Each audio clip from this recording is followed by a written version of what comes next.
1985. Greg Sachs won the July 400 miler. Oh, trouble. Off turn 4, Michael Waltrip goes spinning in front of the pack, and here they come.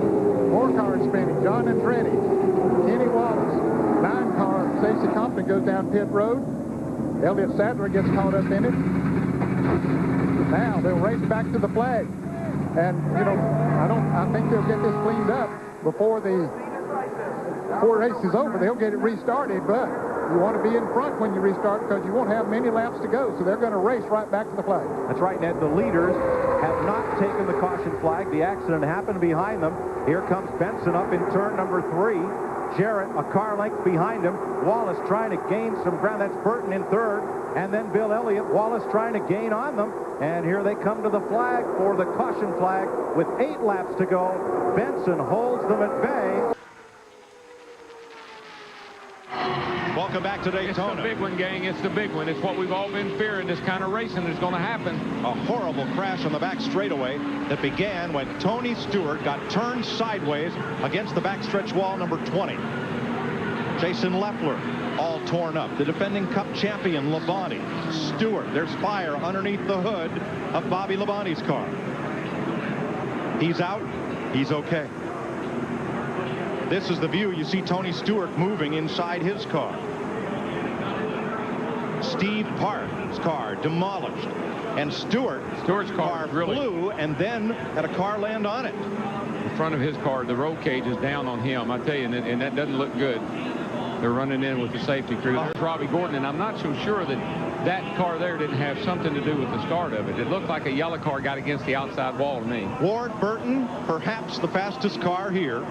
Torn up. Robbie Gordon, damage to Jeff Burton, Kenny Wallace as well. They have made it back to pit road. Dale Jarrett, here he comes down pit road, tore all the pieces. I think we could tell it, say it easier. I only see about 7 or 8 cars out there that does not have damage. Steve Park pounding the roof of his car in frustration. And Jarrett, for the second time in 3 years, is caught up in a melee. Here's Mark Martin, all torn up. Let's see what happened coming off turn 2.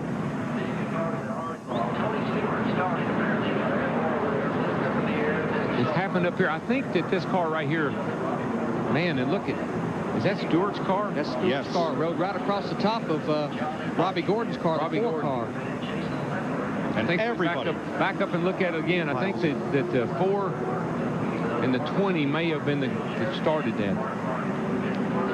Stewart was the first car sideways. Here's the why. Here's the 4 got into the back of Ward Burton, I believe. And then Burton's 22 got into Stewart. And everybody scrambles. That car is taking a whale of a ride, that 20 car is. It's getting hit. It's upside down. It's hit on its roof. It's on fire. And here's another angle. Coming off of turn 2 where we've said that it's the wind. Somebody got into the back of that car right there. That's Ward Burton right there. You saw a puff of tire smoke, and then everything let loose. I think that's what started. Somebody got in back of Ward Burton off turn 2. I'm pretty sure the 4 car got into the back of Ward Burton, turned him into the 20 car, and God help all of them because there's no place to go. And you can't see. Now here we come off of turn 2 again. Right there. See, Ward Burton got pushed around by that car, and that's the 4 car. And he got in the back of Tony Stewart. Of course, Tony Stewart won airborne here. And it was Ward Burton's car being sideways that blocked up the track for everybody behind him. Boy, and it gets hit by every car in the field, seems like, and Tony Stewart's car just took a whale of a ride. That must be at least 30 cars in that wreck. From Tony Stewart's onboard camera.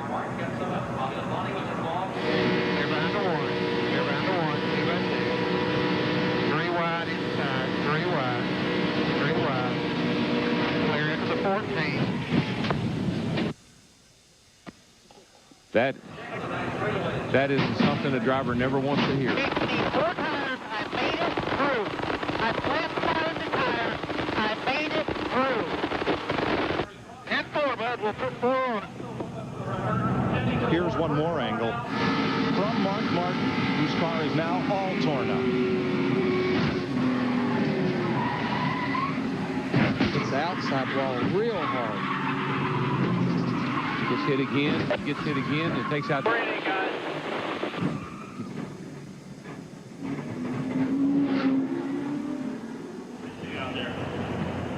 And Tony Stewart goes for one of the wildest rides in recent memory at Daytona. Kind of looks like the Richard Petty crash here, back when Richard crashed off turn 4 down here, standing on Look, its he's got nose. Bobby Labonte's hood. It was hooked to the back of his car as he was in midair. Both Gibbs's cars rolling to a halt there. Let's give you the cars involved in numerical order. Number 2, Rusty Wallace. Number 4, Robbie Gordon. Excuse me, number 1, Steve Clark. Number 5, Bobby Labonte. There is Jerry Nadeau walking back. Number 6, Mark Martin was involved. Number 01 was Jason Leffler. 18, Bobby Labonte.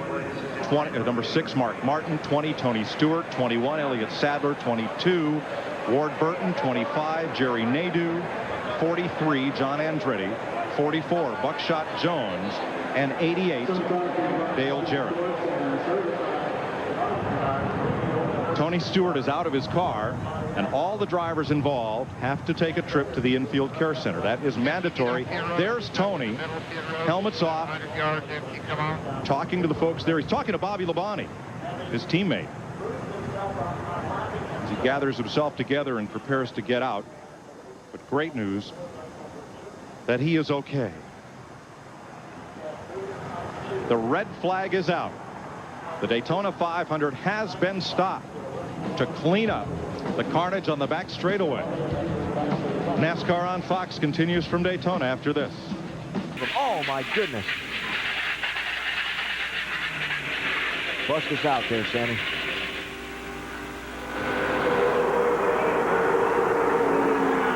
Back at Daytona, a massive accident down in turn 1 has claimed at least 15 cars. It started up toward the front of the field. You see the carnage scattered in the corner. Matt Kenseth, Johnny Benson, Ricky Rudd was in it. Oh, look at that. Kenny Wallace, John Andretti, Casey Atwood. Is that Jeff Gordon? Can't see. I don't think so. I think Jeff Gordon. I think that Kevin Harvick spun. I think that Jeff Gordon was able to get underneath him. I don't know that for sure. Kenny Wallace' car is on fire, but he's quickly out of the car. Todd Bodine's car there, just barely visible on the left of the screen. Looks like everybody's window nets have dropped Yeah, down. Gordon made it through.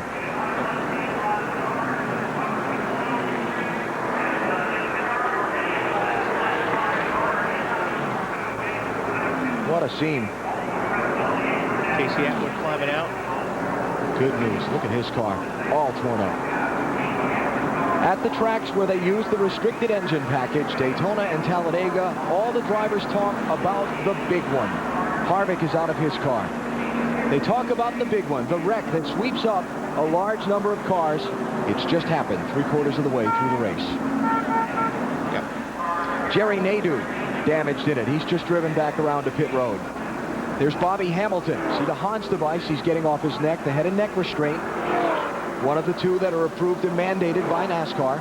And that's the second car that Hamilton has torn up this week. I think Bobby Hamilton was telling the fire guy, hey guys, my car's on fire. How about come on over? Put it out.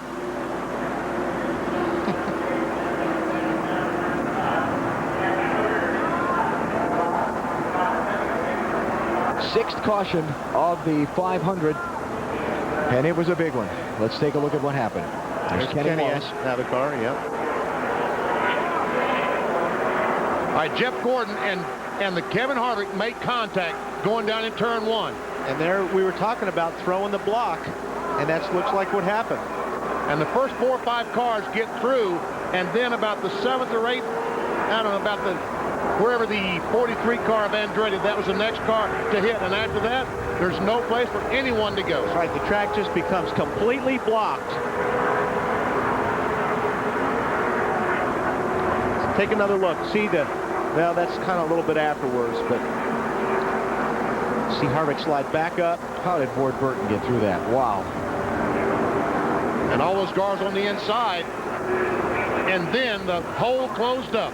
Add Jeremy Mayfield to the list of those involved, the 19 car.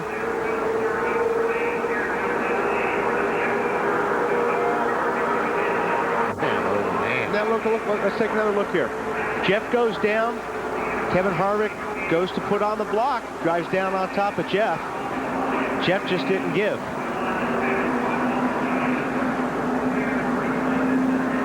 Or if he tried to get out, he didn't get out in time. Yeah. One of the two.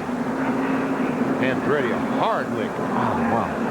You know, same thing happened in the qualifying race between Tony Stewart. Is that Schrader caught up in it too? Yep, Schrader got a piece of it. Folks, just watch this and listen as you're part of the big one.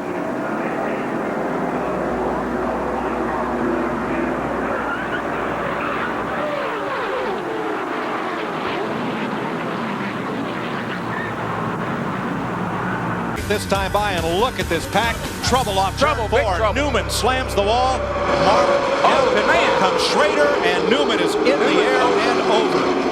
Ryan Newman, last year's Rookie of the Year. The rear end ripped from the car as he slides down the asphalt, and when that car hit the grass of the tri-oval, Ryan Newman went upside down.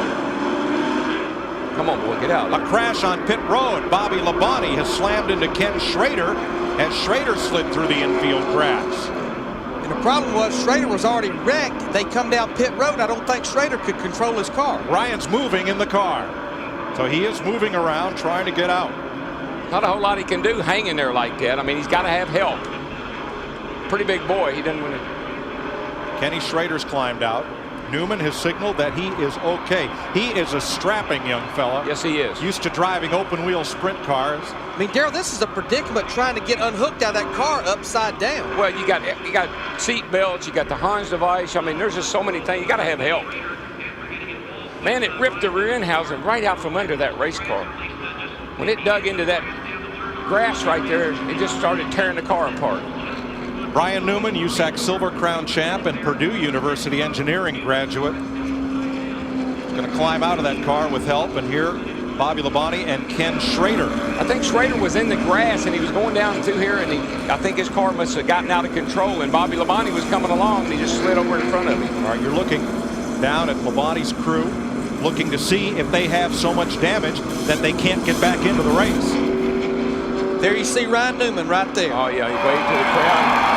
All right, buddy.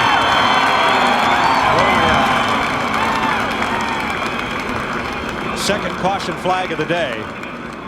Newman's car got tipped into the outside wall and then slid through the infield. And when it got to the grass, it got airborne. Let's watch her here and see what happens. Oh, Kenny Schrader got out of control, got into him. Oh, that's what happened, Mike. His right rear tire came off. Car goes airborne, then when it hits the ground, it digs in and just rips it apart. Let me tell you, the way these cars are inside, he's like he's in a capsule in there. And so these cars, they've done such an incredibly good job with the safety and protecting the driver in these cars. Look at that thing lift up, Larry. Just takes off like an airplane. That's 3,400 pounds, folks, just lifting up in the air like a feather.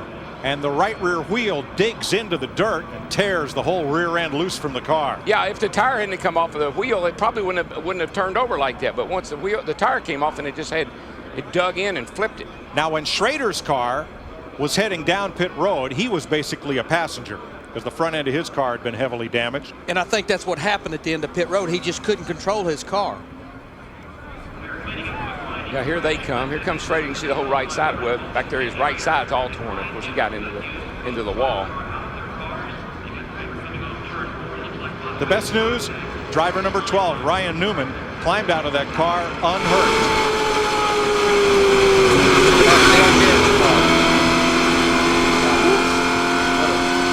What a sight to see out your windshield. I'll tell you what, I've seen. Known to be fast, very fast. And what's at stake for him here? He's trouble. Contact on the backside. It's Mike Waltrip and now Brian Vickers. Robbie Gordon, 31. The top. Oh, Waltrip's over. 1, 2, 3 times for Michael Waltrip. Well, there's the big one right there. Took a lot. There's a lot of good cars right there. Is that Sterling Marlin in there? 40 cars in it. That's Michael Waltrip's car upside down.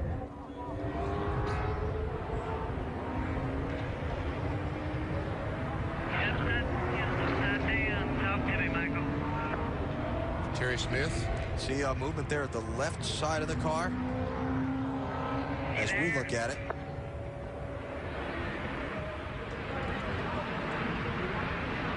caution flag is out. The field has slowed. And the safety and rescue workers already there attending to Michael Waltrip's car and the others involved in this big crash down the back straightaway. And this is why NASCAR slow these cars down on the caution flag, to let the rescue workers get there to attend to these drivers as quickly as possible. They've got there so much faster right now than they used to. Oh, man, it's unbelievable.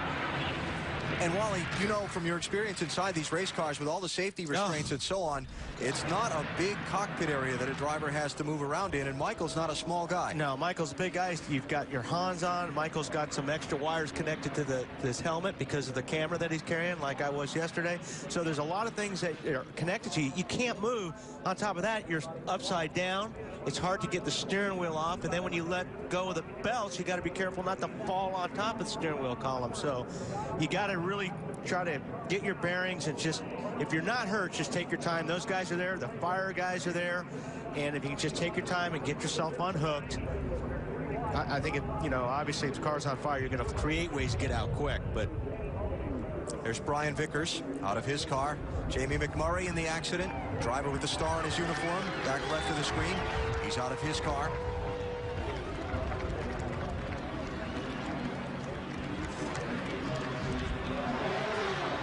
And the work continues around the Michael Waltrip machine. And also the way the seats are around you, the headpieces, is very difficult for somebody like Michael. If he's okay, around the Michael Waltrip car to extricate him from that machine after it turned over at least 3 times down the backstretch. When the car slid off into the grass, I saw one of the tires leave the machine, and when that rim that was left on it dug into the grass, it just sent the car kind of cartwheeling over on its roof. And when you're in a situation like that, you are just a passenger, especially when these cars start turning each other. Here you see, looks like Johnny Sauter slid up in the 30 car into Brian Vickers in the 25. A chain reaction. Yes, that's Michael talking. Yeah.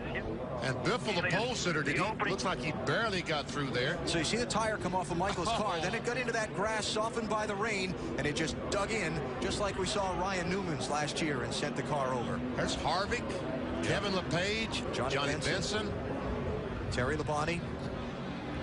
Saw McMurray and Vickers. Okay, here we go. This might be our best shot. Watch the car at the bottom there. The blue and yellow car. Slides up right there. Just ever so little contact, which doesn't look like a lot when you're running 185, 190 miles per hour. It's a lot. There's the 15. The mountain right now, he's going to dig in. There goes one of the tires that Alan talked about. Violent. Very violent. Yeah, when you hit that grass, hang on. Now the 30 car, he comes up and just, it's like you said, Wally, another 6 inches, probably would have not been an accident. And it looks like the 30 to me got a little bit loose down there. He got a little bit loose, he corrected, but when he corrected, he slid up the racetrack, and unfortunately there were 2 cars on the outside of him. So my count, at least 10 cars involved in this accident. It's hard to tell if he got loose or he pushed up there, but the end result is the same. Yeah. Michael hit by Robbie Gordon, and then here's the dig. Right there. Dig.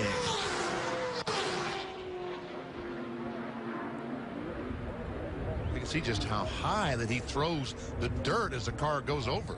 A couple other cars almost got on their lid, too. That was Kevin LePage in the 4 car got some air.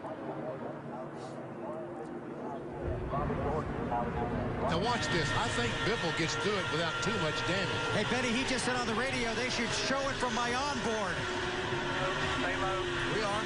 Wow, that is amazing. Come on. You all right? How bad is it? You good? That should be the lucky dog. That's right. There. Robbie Gordon's view.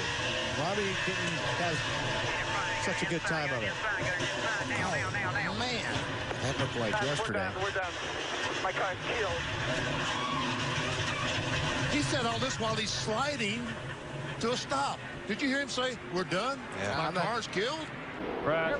Whoa, Rusty got through it. Here we go. Harvick slides up in front of traffic. Cars upside down, cars everywhere. And turn 4 is Calamity Corner once again. The field is frozen. Jeff Gordon came across with Stewart and Johnson side by side. But there are half a dozen cars littered between turn 3 and the start-finish line. He's all right. Last year's third-place finisher, Scott Wimmer. The 29 of Kevin Harvick. 42. The 42 of Jamie McMurray. One of these cars was just standing up on its nose, swimming, spinning around like a water spout. Greg Biffle. Jeff Burton had lost an engine prior to this. He coasts onto pit road. And here's Harvick's car, the backup car, damaged, looking a lot like Thursday's car. But guys, we could see this coming and smell this coming for about 3 or 4 laps. Here's how it unfolded between turns 3 and 4. Because something happened to Greg Biffle, the 16 car that triggered all this. I believe, watch it, see if it's Harvick's car. Oh, no, it's the 22 car. Scott Wimmer. Look at him just spinning around. He got up on his nose and come back down on his wheels.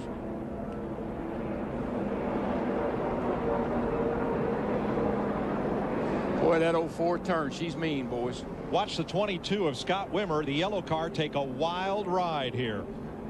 What started at Greg Biffle came down in the 10, or the 10 went up to Greg Biffle. They got together anyhow. The luckiest man there was Rusty Wallace. Got a little tap but kept on going. Now watch Wimmer. Over once, twice, 3 on his nose, 4, wham. Huge. So initial contact, the 10 and the 16, right there. Looked like Biffle in the 16 actually came down into Scott Riggs in the 10. And Darrell, when you're flipping like that, it probably seems like eternity, don't it? Oh, listen, I can't tell you what it does to you. You just pray that when you stop that you can remember what happened. I think Scott Wimmer will remember this one for a long time. 13 laps is an eternity at the end of the Daytona 500. And we got trouble already on the restart here. Mike Skinner in the 23, Travis Quaffle in the 77, and they're spinning out through the grass. Caution is out again. John Andretti just piled into Mike Skinner hard. How in the world did that happen? Well, Darrell, either somebody missed a gear or somebody's motor coughed.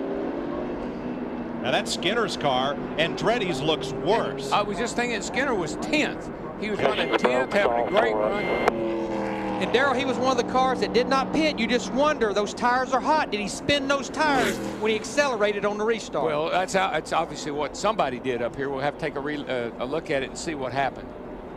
After Skinner got turned sideways, this car of John Andretti's just pile drove into Skinner's. And now it rolls to a stop. And rescue crews will go to his aid. Talk to Mike Skinner, who hands his helmet out of his car. What a shame. Takes out the earplugs. Let's see what happened here, climb Mike. out. Here Watch we come, the here we top come. of your screen, the top 2 cars. Just out of frame. There we are. Oh, Skinner gets into the back of Ryan Newman, who shoots hits him Carl into Edwards. Carl Edwards, and then here comes Travis Quaffle. It's just a chain reaction. It's no different than if you were on the highway and somebody in front of you started to go. It's kind of like sitting at a stoplight. Start to go and then stop before you have a chance to stop.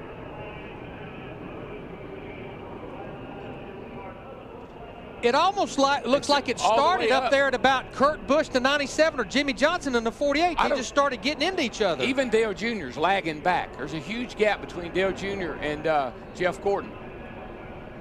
And Mark Martin squeaks through once again, as does Rusty Wallace. Rusty's been so lucky the last 2 times, and the mark was in. Up against the rev limiter there. Casey Kane. He got hit from behind.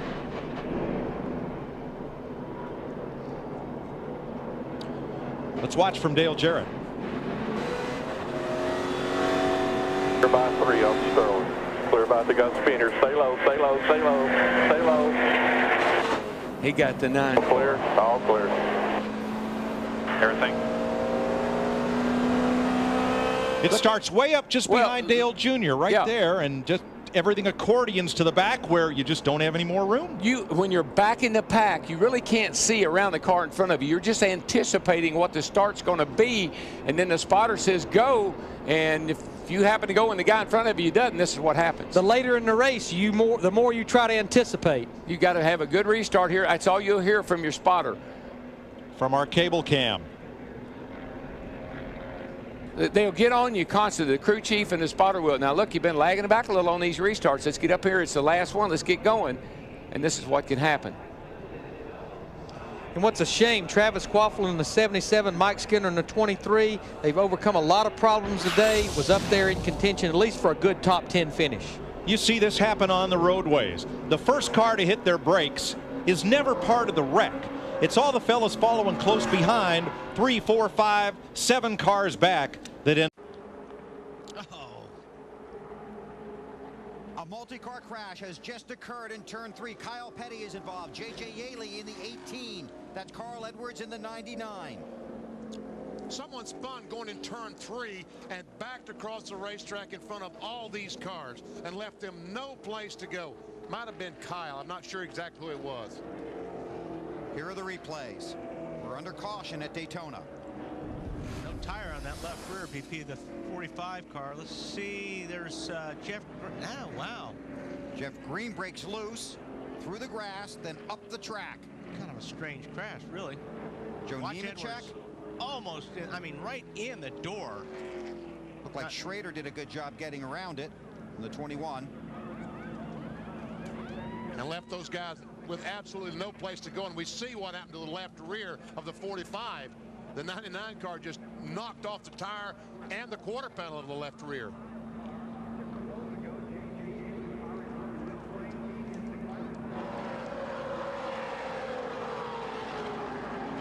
Hard impact there. Carl Edwards into Kyle Petty.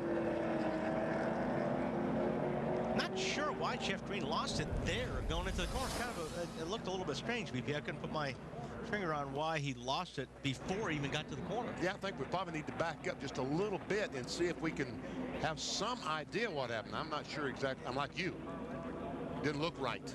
And Dave Burns had just told us Carl Edwards was running back there because he wasn't very happy with the way his car was handling, wouldn't turn.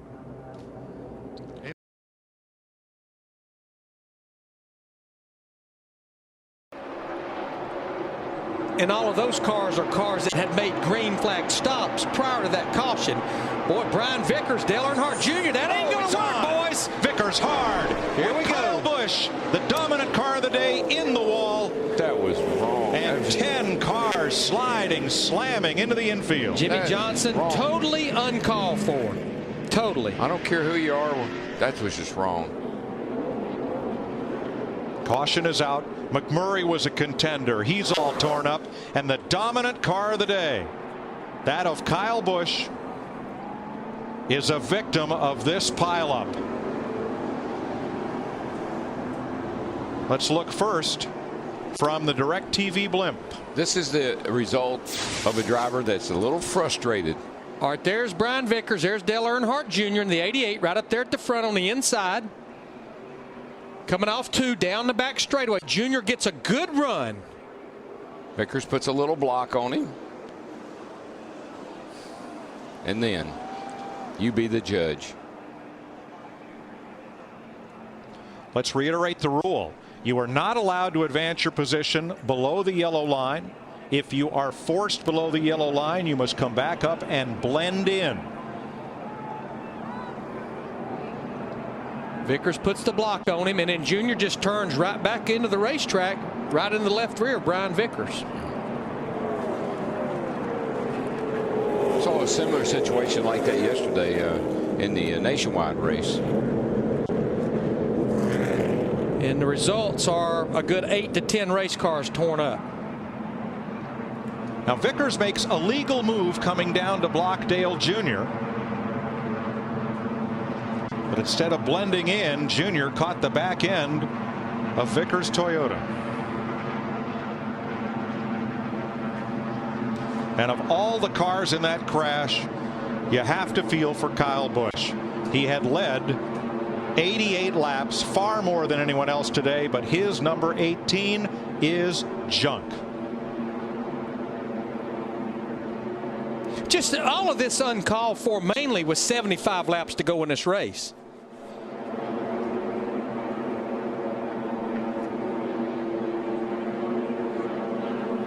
inside. Got a smoker down in turn 1, guys.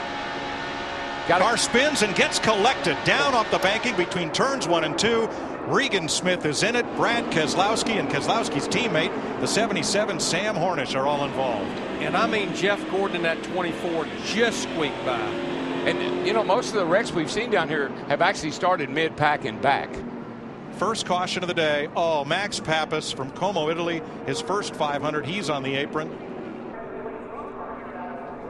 Gets up into the wall, collects Smith and Hornish. I believe that 12 car had something happen to it, like it may have lost a right rear tire or something. There's really no reason for it to step out like that. So Roger Penske had 3 cars in this race, and that gets 2 of them, the 12 and the 77. There you see Gordon just squeaking by in that 24. Remember, Carl Edwards is one of those who had to start this race at the back of the pack due to changes. Right here in front of you. A lot of smoke. Slow it down. Slow it down. And he goes to the apron to ride through this off the. Think you could drive a car, folks, at home 200 miles an hour? Closer together than most people park? Yeah, 200 miles an hour with somebody pushing. Trouble, turn 3. Big wreck. Brian Keselowski, David Rudeman, Michael Waltrip, Matt Kenseth, big and wreck. half the field. I see about 3 of the Hendrick cars there that's involved. Mark Martin is there. I see him. There's a Biffle. Jimmy Johnson's laying over there. There's a 24 car. Looks pretty bad. Brian Vickers limping around. And Mark Martin is part of it. Greg Biffle got a piece of it. Joe Nemechek's right front all torn up. The 9 of Marcus Ambrose. Let's see if we can figure out what happened here, Larry. They're running awfully close together. Watch the top right of your screen coming right up here. Michael into his teammate, Rudeman. Got Rudeman loose. Right in front of Keselowski. Here comes Nemechek. Pow into Michael. Look at, nope, didn't make it. Didn't make it.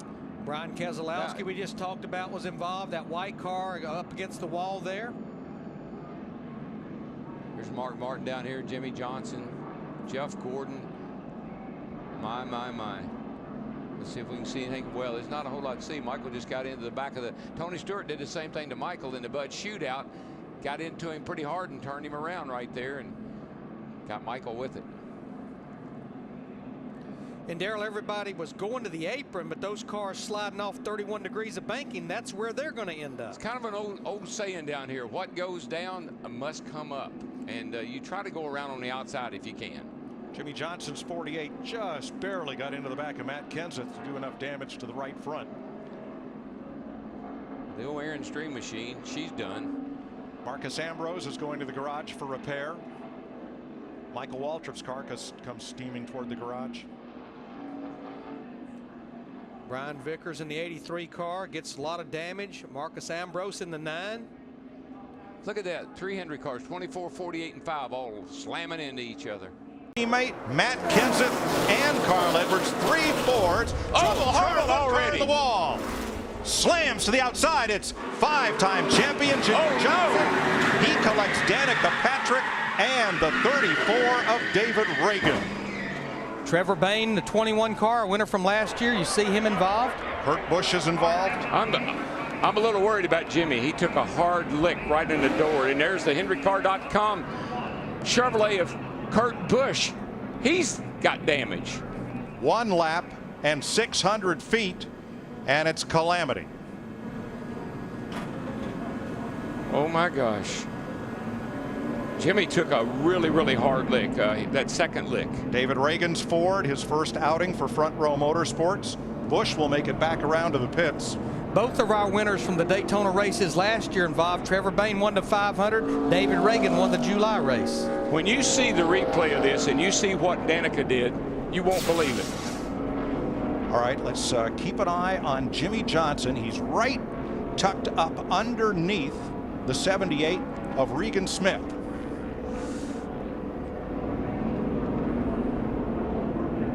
Ooh, just got a little tap in the back end. I believe that might have been Elliott Sadler in 33. Elliott Sadler gave him just a little tap. Right here's what I was talking about. Watch Danica. Right there, she gets some damage, but then watch her go down. Jimmy's car's total, but watch her right here, right between those two cars. First caution of the night, lap 2. Here's another look. Look at that outside lane and the blue car that's second in line. You see, Jimmy just gets a little bit loose, and when he corrects, it just overcorrects, and into the fence it goes. And then he gets a really hard lick right here. That's the one that really worried me. He got that right in the driver's door. Darrell, what was one of our Goodyear keys? Don't push me in the left rear. This tri-oval can be pretty treacherous.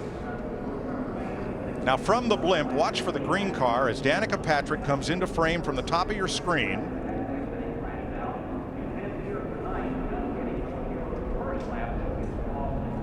You see right here, there. Jimmy's getting ready to get a hard lick, but here's Danica right here. She gets some damage off of Jimmy Johnson's car there, but I do not, this is the wildest thing I've ever seen. Watch this car go right, but these two cars, these guys are all wrecking, and she goes right in between them. A big chain reaction crash as Johnson's car just clogs the racetrack. And the 34, David Reagan, had car to the outside, car to the inside, nowhere to go. We'll ride with Danica Patrick. He was just looking. Inside 2 wide. Oh, slow. Check up. Go low.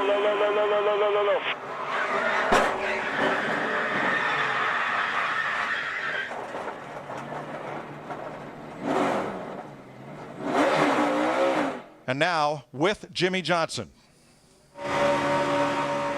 Inside only.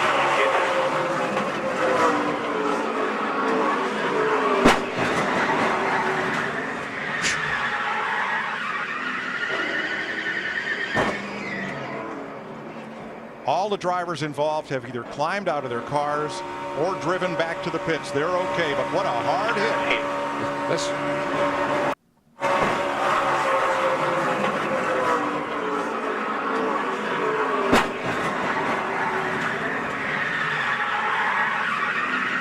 These guys, I've seen a lot of wrecks in stock cars in NASCAR, but these guys have all taken a lesson from Danica Patrick. They have seen what she does when she's been in some hard wrecks, and they've taken their hands off the wheel, and he is hurt. He took a hard lick. He's got the wind knocked out of him, I'm sure. Oh, trouble, big trouble, big trouble. Mid-pack. Sliding and spinning into the infield, McMurray. And sliding up the racetrack, one car going to coast to the bottom. That's Eric Almirola. Regan Smith was in it, and Casey Kane.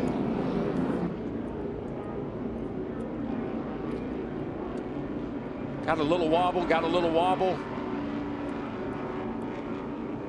I believe he blew a left rear tire. That thing started wiggling around, and as he came into the tri-oval, it spun out, and when it came to a stop, you can see the left rear tire is completely torn apart. So I think he had a cut tire, and the thing just got away from him. Watch that orange and black number 1. Yeah, right side of your screen. Right here. He starts wobbling right here, and then the car starts goes around, and it looked like a top. I saw that orange car just spin around, and look at Tony Stewart right there getting right through that mess. Well, Stewart did get some damage in the first part of that crash, though, Darrell. Yes, he did. And from Casey Kane.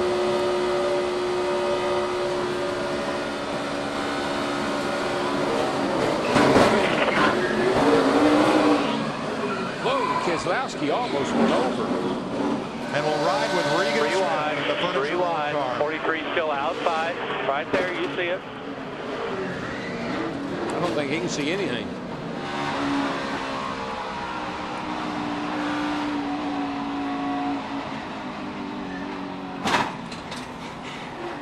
He almost made it through. Got some damage right there near the end of it.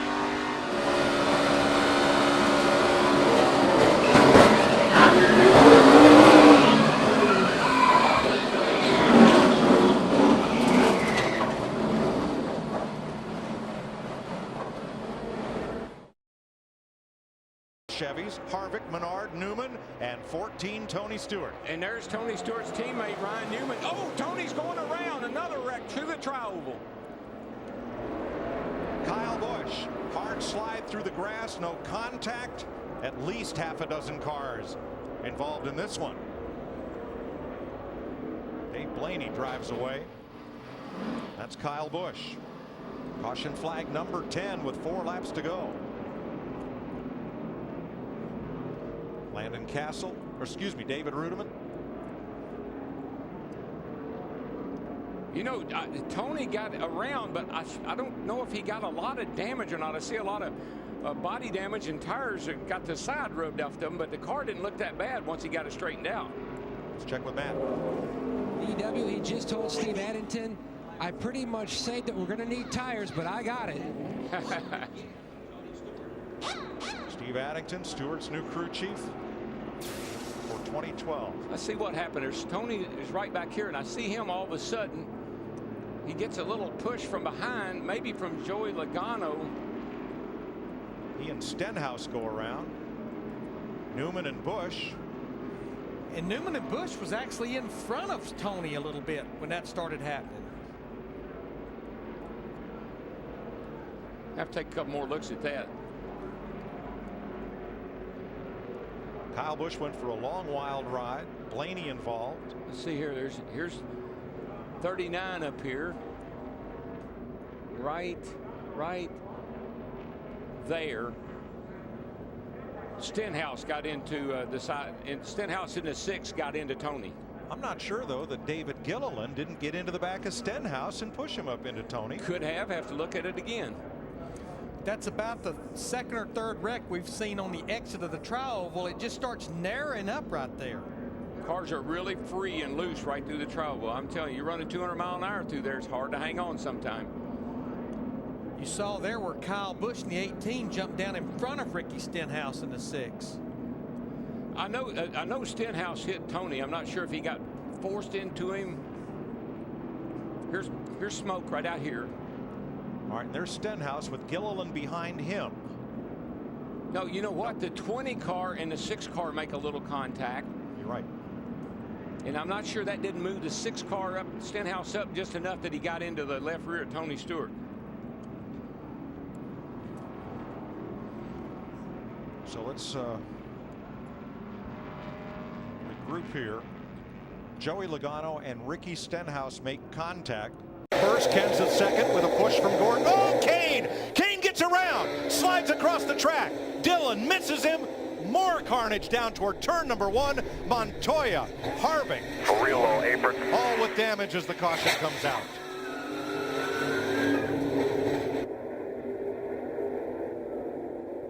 Yeah, the 18 just got down on that inside, caught the left rear corner of the 5 car. That's a real vulnerable spot, and gave him a little tap and sent him sailing. What a close call for Joey Logano in that 22. He was all the way down in the grass and dodged it. Yeah, these guys on further down the track, they really got in it afterwards when people were slowing down. Kane sideways, comes across the nose of Montoya. Logano misses him. And Darrell, that was coming out of that tri-oval where you're running so fast with very little banking to hold you. Somebody got into the back of Kevin Harvick's number 29, sending him down and then up into Stewart. Almost turn 1, guys. 1 car down, spinning. Trevor Bayne up to the wall, collects another. That is Carl Edwards. The 5th wreck that Edwards has been involved in this spring. The 34 of David Reagan involved, and that's the 35 of Riverside, California's Josh Wise. We're under caution for the 4th time today. Ooh, looked like possibly. But it looked like they started accordioning up in front of Brad Keselowski. Very similar to what we saw at the start of the race, Larry. Just somebody slowed up a little bit and it caused that accordion effect. Ricky Stenhouse Jr. in 17, he just basically stopped. Is going to crash big. Crash out of turn number 4. A multi-car pileup. Eric Almirola, his car all torn up. That is Michael Waltrip, who will not win his 3rd Daytona 500. David Gilliland's car is crashed. Almirola's gone straight to the garage with his number 43.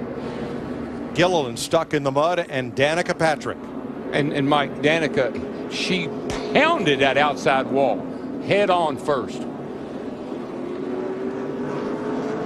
Let's watch the action coming out of turn number 4. And let's have a look for Eric Almirola on the right side in the 43.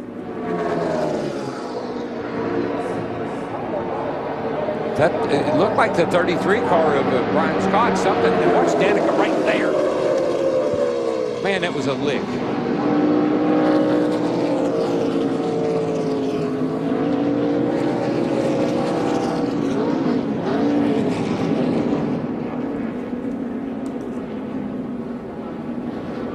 Brian Scott down right next to, and Kevin Harvick makes contact in the 4. That's what shot Scott. Yep. That's what shot the 33 up the hill. I knew something had to happen because he just abruptly, the 33 abruptly turned to the right and went up the hill. We got our pole sitter involved. Danica. Austin Dillon, Danica Patrick, Michael Waltrip among those involved.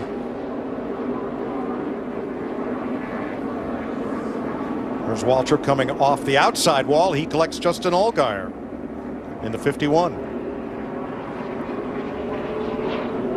Paul Menard at 27, been fast all night. Paul just can't catch a break down here this week. David Gilliland into the mud, and Ryan Newman taking evasive action. Here's the ham cam on Almirola's car. We're saying hi.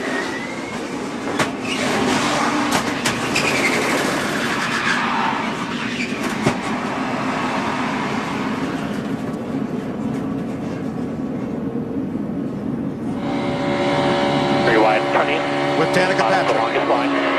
Just that 9 outside you. That's all you got out there. Okay, to the bottom. Check up, check up, check.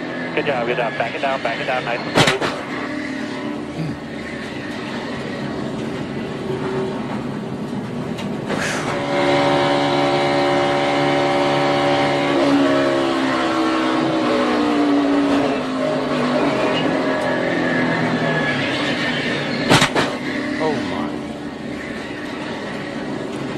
What an impact. That was, very hard hit with a safer barrier for last year's pole sitter. Thanks, Krista. Dale Earnhardt. Whoa, here we go. Big crash again, turn 4. It's Calamity Corner. There's rookie Reed Sorensen sliding down off the banking. Big damage to the Ford of Marcus Ambrose, number 9. And caution waves with 38 laps to go. Marcus Ambrose with a bunch of damage there. The 7 car. Something seemed, somebody broke loose in the pack. I couldn't tell if there was contact. Rookie Michael Annett, heavy damage on his pilot Chevy. Marcus Ambrose. And let's have a look. Watch the 3 of our pole sitter Austin Dillon.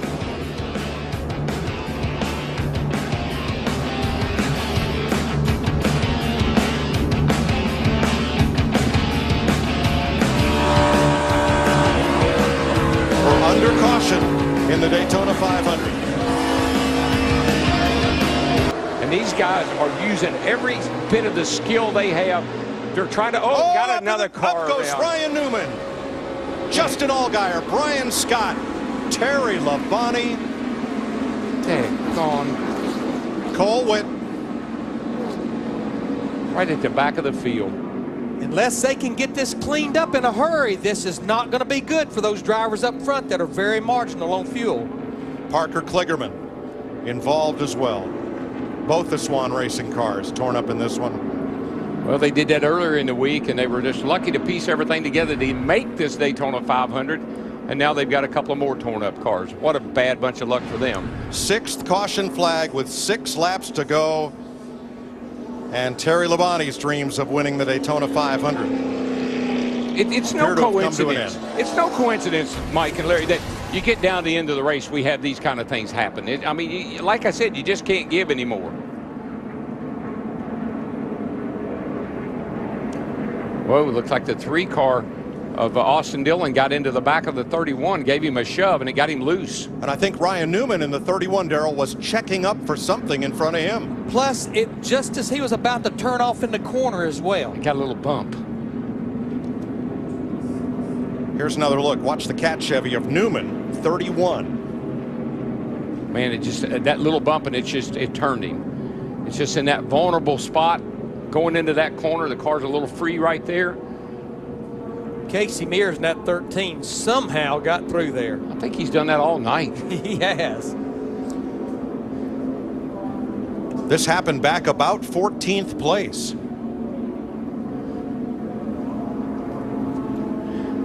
Man, they are grinding. I mean, that's just grinding it down right there. Brandon Davis, owner of Swan Racing, 50 Cents, one of their sponsors. They were going to have 2 cars finish in the top 20 of the Daytona 500. There they are, the 30 and the 26.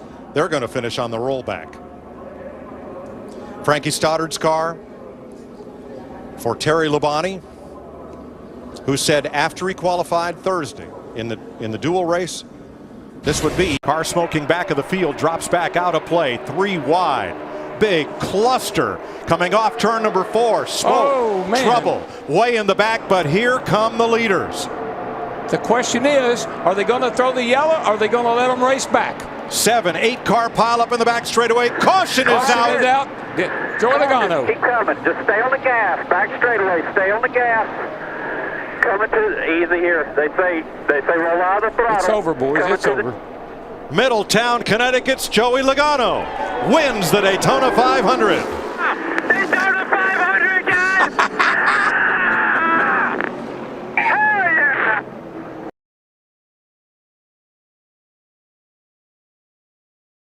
Green flag stops. Whoa, Kyle pushes around. Big wreck. Wow. There's Dale Jr. got involved. Oh, Junior's in it, and Matt Kentz is. And Ty Dillon and Eric Jones are all piled up in turn 3. What the heck happened? The 18 just turned around. I don't know if he got himself in a unique position, or the car got loose right there going in the corner, or he had a tire going down, but it just turned around in front of everybody. I don't know. What happened to that 18 car? I'm like you, Joe. I just saw him start to get sideways. Kyle Busch, one of the favorites for the 500, and try to repair it. All right, let's see what we got. There's there Kyle Busch. All by himself. Boy. Oh, it just turned. I mean, that has to be a tire. There's no way that car just jumped around like that without something happening to it. I mean, he just lost. That thing just went sideways. They were working their way through some slower traffic right here. I can't imagine that there was an aero situation there, but something cut that tire. Definitely Did he contact? Did he make contact with that car he was passing? It's a good question. I didn't see any, but we can look at it again. I mean, he's just right there. He's all by himself. Now watch. All of a sudden, that car goes around like a left rear tire maybe went down. Before that, he and Michael McDowell were pretty close together on the racetrack. Junior almost go up on 2 wheels. Jimmy Johnson on the inside. scoots through.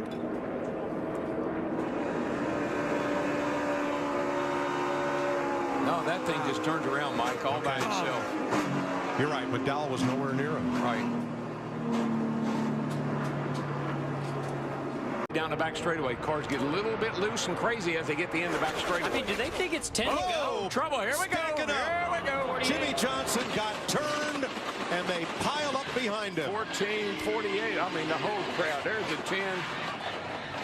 Wow. Lord have mercy. There you go. 5th caution flag of the day. 7-time series champ Johnson. Clint Boyer is in it. There's Jimmy's Chevrolet all torn up, and he's climbing out.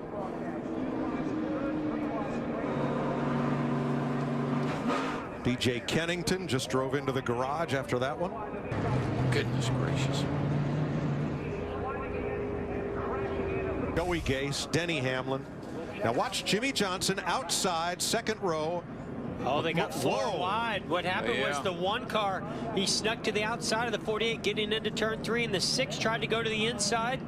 Just not enough room to make it 4 wide right there. And Mike, I know you won't. The cars are the most difficult to hang on to at the end of that back straightaway. They're light right there. Any touch, any move can spin you out. I got you. I've not only seen this, I've been a part of this. Jamie McMurray pulls this move a lot. He sticks his nose just right there on your right rear quarter panel, nudges his way in there, and makes some great moves, but it is very aggressive.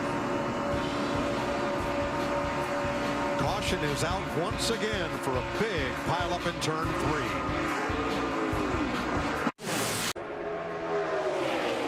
3. On the inside, excuse me, that's Kane. big trouble. But did they not wreck? No, they're wrecking. Suarez to the inside along with Newman. Cars piling up to the outside and all the way across the track. Was that? They're still wrecking. Oh, McMurray's involved. It almost looked like the rear bumper of possibly Chase Elliott got turned into somebody. Ty Dillon straight. What a mess. Good grief. Landon Castle. Brad Keselowski. Yeah, and Daniel Suarez. Brad's car was untouched, I thought, the last time I looked, at least the right side, but boy, now he's got heavy damage. Yeah. All right, let's see what one of the cars we'll keep an eye on. That's the one right there. Jamie McMurray. And the 24 in front of him. Oh, he tries to go to the inside, make it 3 wide. Yeah. Gets to the left rear bumper of the 24 of Chase Elliott, turns him down into, I think that's Michael McDowell, and that just starts a chain reaction. Boy, McMurray's just super aggressive. I don't think those Hendrick teammates are going to be real happy with him. Wow. Oh, goodness. This is amazing. Right. This is amazing. McMurray into the back of, Chase Elliott. Yeah. So McMurray's going to try to go 3 wide, and there isn't any room. Guys, one of the things that happens when you're pushing somebody, you're in control of their car. And what that does is create an opportunity for you to jump inside or outside of them. And it works sometimes, but man, is it risky. You never know if you're going to be able to get inside or if they're going to block you. And that's exactly what happened. He kind of got Chase a little bit out of shape. He went to go inside there, and Chase, I don't think he had anything he could do. It just almost turned him. Well, when the cars come shooting across to the inside of the track, watch this 31 of Newman do a whole lot of agricultural racing right here. Wow. Like snow plows. Jeffrey Earnhardt, which is not useful in Florida. And we're under caution again for a multi-car crash in the Daytona 500 on Fox. Look at this! Oh, Stenhouse! He saved it! No, Eric Jones is not going to be able to save it. Jones did not. Come on. Jones, his teammate Suarez, William Byron, Jimmy Johnson are all in it along with Ty Dillon. Yeah. Oh, Trevor Bain was able to weave his way through there. Caution. And the green and white checkered flag to end stage 1 with Kurt Busch, the stage winner. Alex Bowman in second. It's just too Ricky early. Stenhouse third. It's too early for those types of aggressive moves. You don't need to do. I know stage points are important, but the Daytona 500 is the most important thing. Big picture. What's wrong with these people? Can they think big picture? Daniel Suarez, all torn up. Trying to be the first non-American born 500 winner since Mario Andretti in '67. Jimmy Johnson. It won't happen today. Jimmy Johnson might get his third race. He's not running a race without damaging the car this week. Half of Team Hendrick and half of Joe Gibbs Racing taken out in that crash. Oh, well.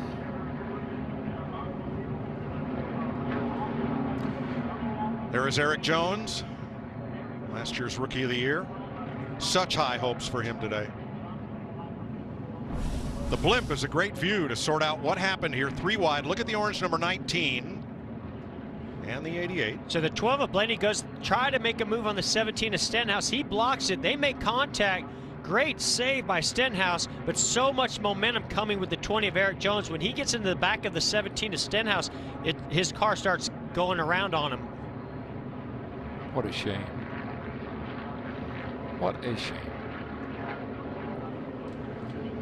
And prevent Chase Elliott's number 9 from advancing. Big push coming from Elliott and Keselowski. Contact! Elliott slam into the wall. Are you kidding me? Annika Patrick, Casey Kane. Oh man, oh man. You all right?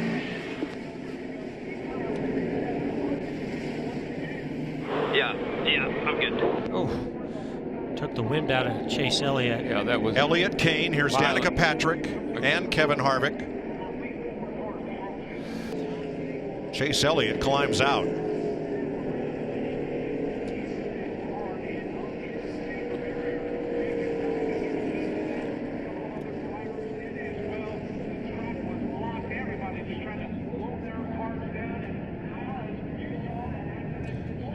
Part of running in the draft is having that big push from behind. You cannot protect against that run.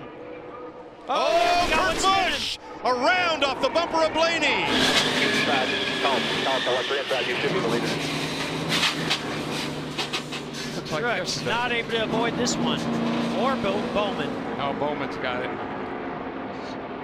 Benedetto around. Stenhouse, a bunch of Di Benedetto all torn up.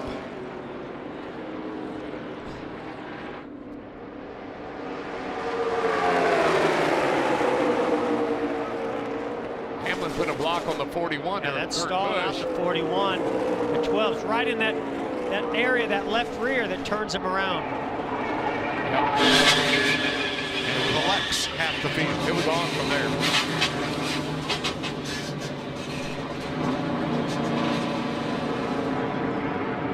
It has become the war of attrition 500. As soon as Blaney poked his nose to the left quarter panel, that 41 around it went, just like we've seen all week.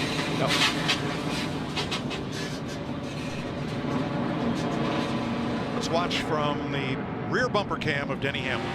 Bottom.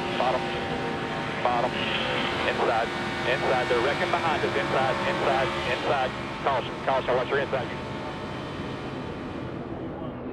This is all air, folks. That's just air coming off the front nose of that 12 car and pushing on that left side quarter panel of the 41. Of course, then they finally make contact.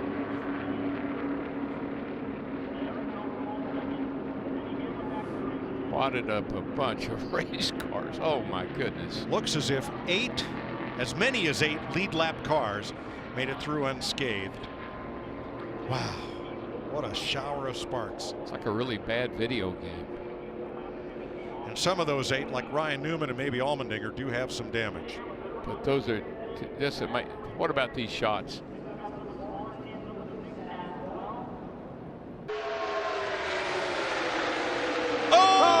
Benedetto! And everybody! Good. Oh, no. Are you kidding me? This is big. Wow. But it.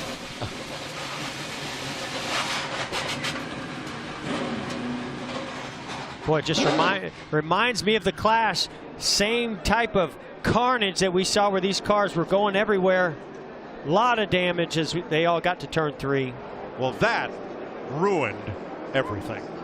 I mean, sometimes I'm speechless.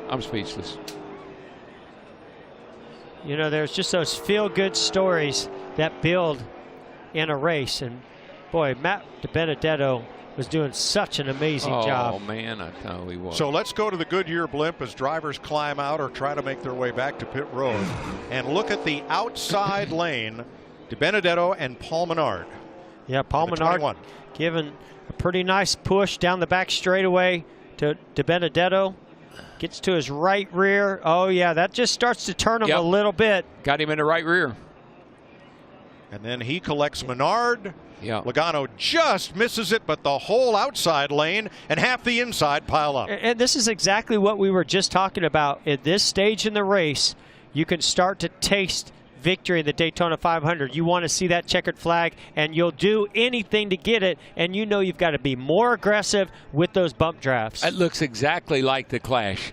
I mean, all those cars, third turn, all those cars wadded up, sliding up the track with sparks flying. It looks so much like the Clash. That is the 17th of February, looking way too much like the 4th of July. Amen. Fireworks everywhere. Yeah, and it really and truly, it was Paul Menard.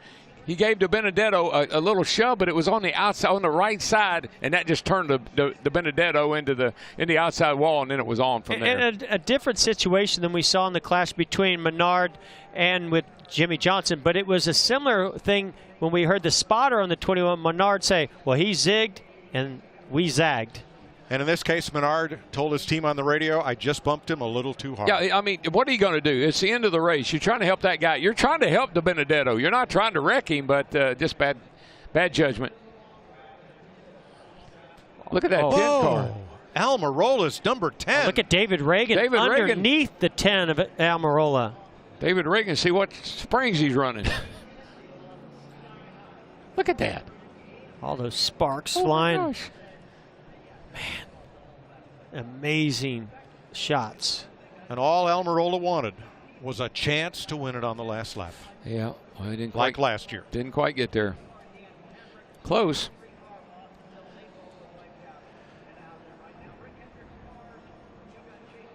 And I got to believe our two leaders right now, Kyle Busch and Denny Hamlin, were really wanting and hoping to have another Toyota there in De Benedetto to help them pull off this victory today. Going to be a little bit tougher for them to hold off those Fords, and some Chevys are moving up. Saved by McDowell. Oh, here we go. They wrecked again. Larson and Stenhouse. You won't believe how Ryan Preece shot the gap and got through there. I can't believe it. The 22 hooks him a little bit, but actually this wreck ended up happening because the 17 of Stenhouse dove to the middle. There really wasn't much of a hole there. Collects a 42 of Larson, the 4, knocks the 4 Kevin Harvick, Kevin he goes Harvick up to the the hill, hits the infield. wall, and here comes the 13, gets into the 2, spins him around.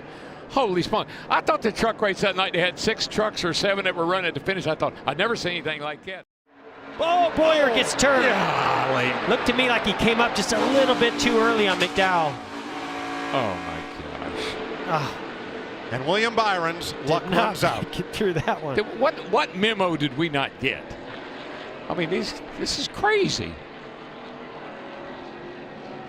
Here's where he comes off that yellow line just a little bit too early. I don't know if the air on the right side brought him up or if he just decided to try to get up in front of him just a little bit too early in front of McDowell in the 34. Ooh, big hit. Big hit. Right there, 0-0 landing Castle to the side door of William Byron. Well, let's ride with Ryan Preece because you won't believe this, chapter 2. Keep it coming there. Stay with that 14. He's rolling there. 3 wide, just 3 wide. Stay down, stay down. All right, you're good, you're good, you're good. Just stay. Well, somebody's got some luck on his side, or Chase Elliott. Skill. 3 wide. 2 wide. That's a 3. Oh, we're wrecking again. Boy, had such a run. Oh, William took 2 hard hits to the driver's side door. One from Clint Boyer, and then the next one later by Landon Castle. Kyle Larson's view.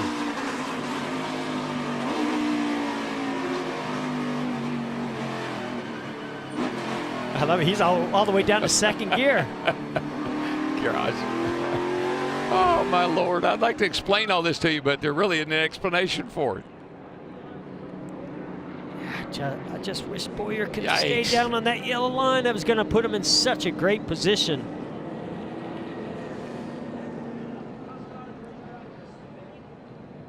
Jimmy Johnson in the 48. You know, Boyer was not a happy camper about where he had to restart. And, of course, he was trying to get back to where he was. He was running third. He almost made it. Now, to establish that restart order, NASCAR freezes the field on the caution, goes back to the last scoring loop where everyone was running prior to the moment of caution. That's how they reset the order. The 20, Eric Jones, shoots Boy, through. he did just thread the needle there. Barely made it through. Let's ride along.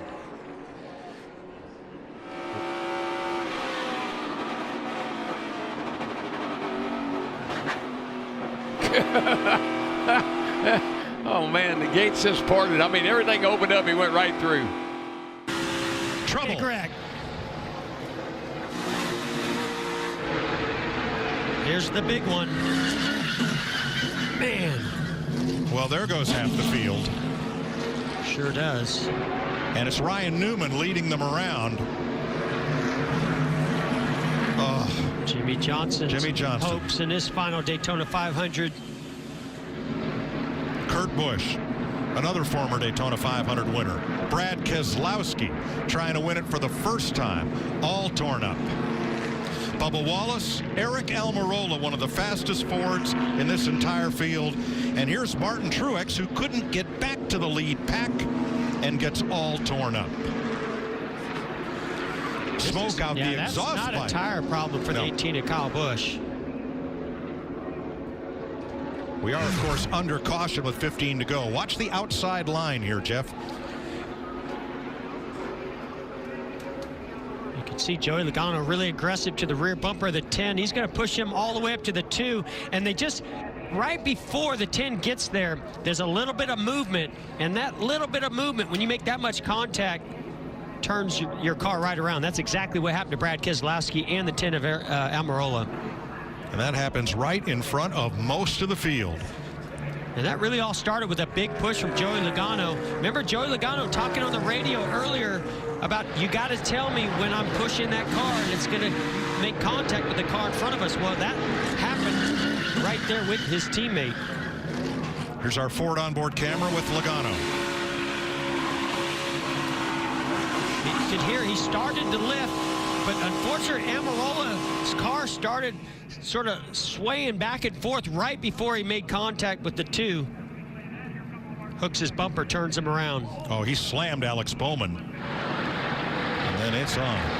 And for the second time in less than a handful of years, Eric Almirola ends up being knocked out of a good chance to win the Daytona 500.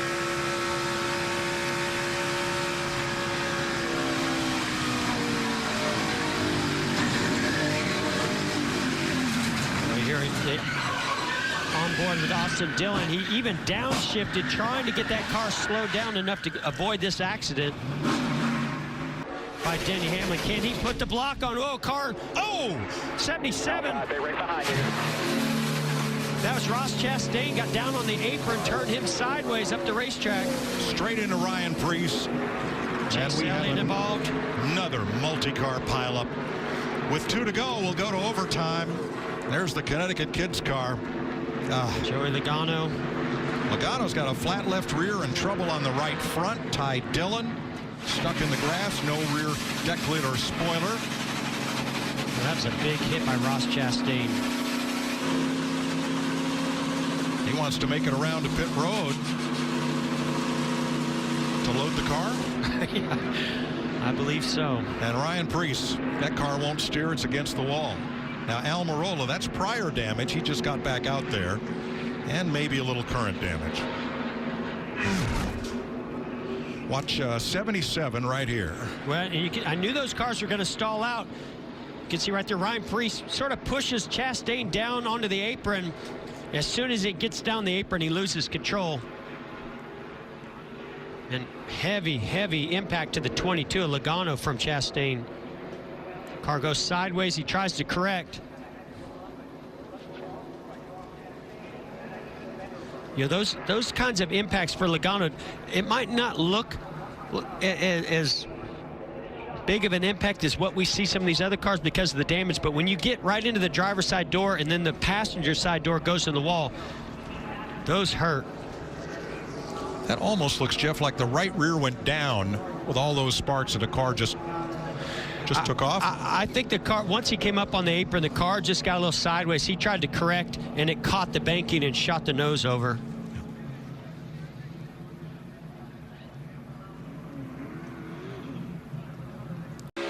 That's like back in your era, Jeff.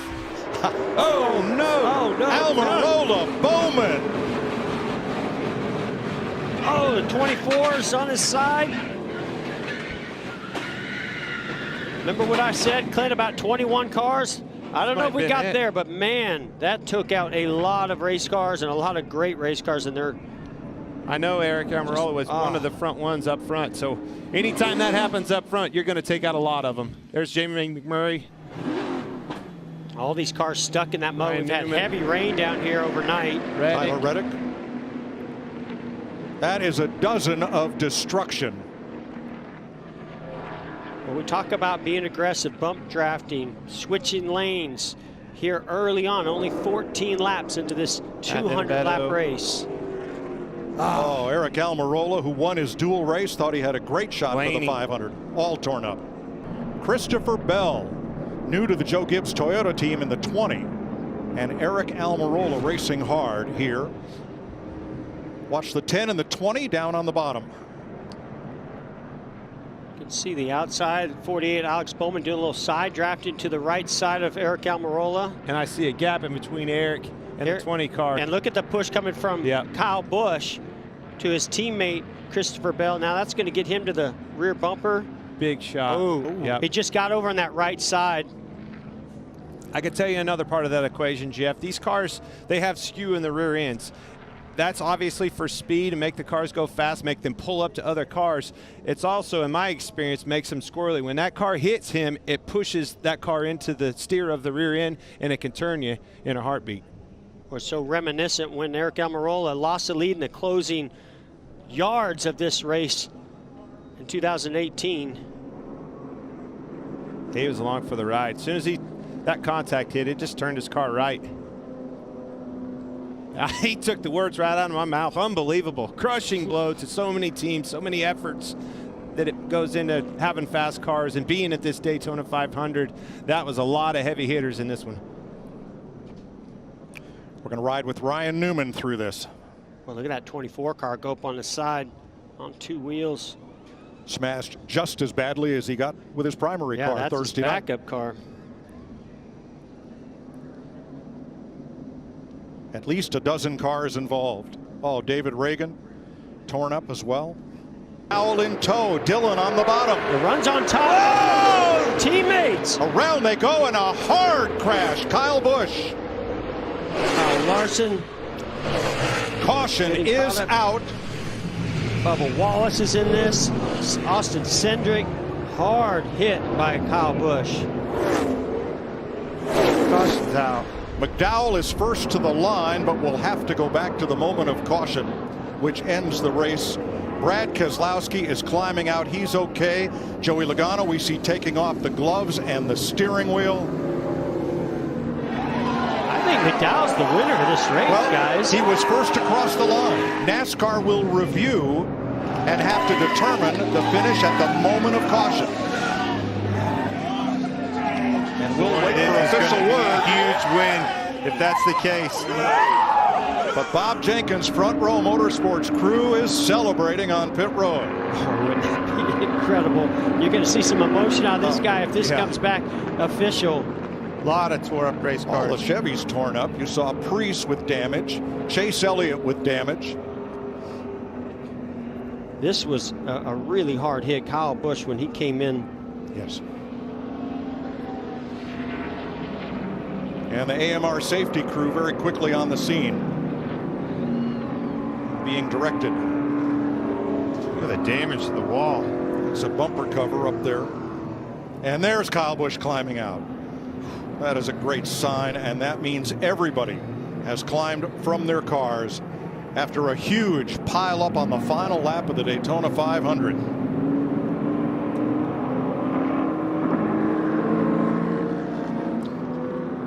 NASCAR is still reviewing video footage because when they hit the caution light, that time stamps all video to determine the order of finish at the moment of caution. Huge run, went for it. Joey was obviously had to block. The question is, where did that caution come out? Chase Elliott pulls ahead of Michael McDowell. Oh, look at the run he got right there, though. McDowell, the run on the outside with a little help from Hamlin. All right, we know the caution was out there. We saw some caution lights where Michael McDowell and the 3 of Austin Dillon pulled ahead of Chase Elliott. And Michael McDowell from Glendale, Arizona, for Bob Jenkins' Front Row Motorsports, has won the Daytona 500. How about that? Man. That's a huge win for Michael McDowell and that team. Doesn't get any bigger than this. And a huge crash for everybody else.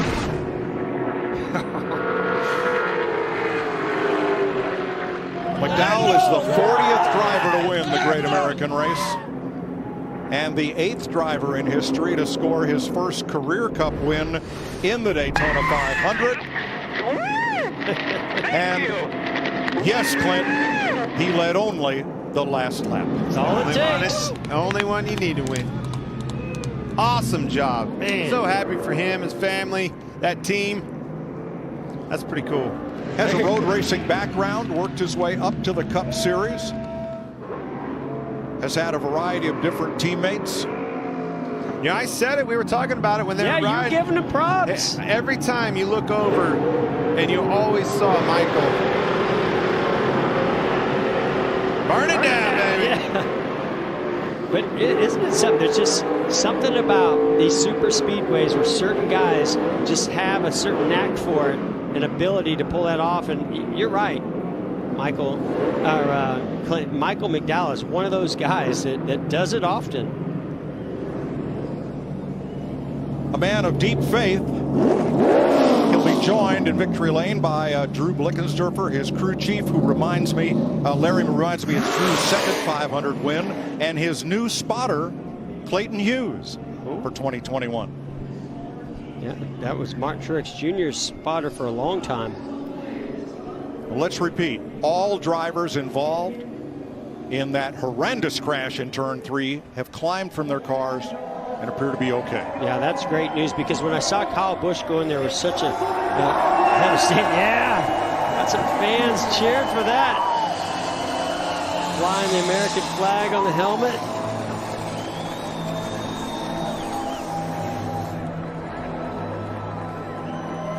Chase Elliott second, Austin Dillon third, Kevin Harvick.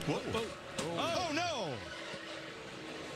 Big crash on the back straightaway takes out William Byron, Kyle Busch, and Harrison Burton. Oh crap. Somebody was upside down. I don't know who it was. Lap 63, caution number 3. I would say it's that 21 car, it looks like, by looking at the roof. Alex Bowman's in it. Somebody took a hard shot to the rear bumper that we saw on the onboard camera. Around it went. Ross Chastain involved. Now watch the 21 up high with Brad Keselowski behind.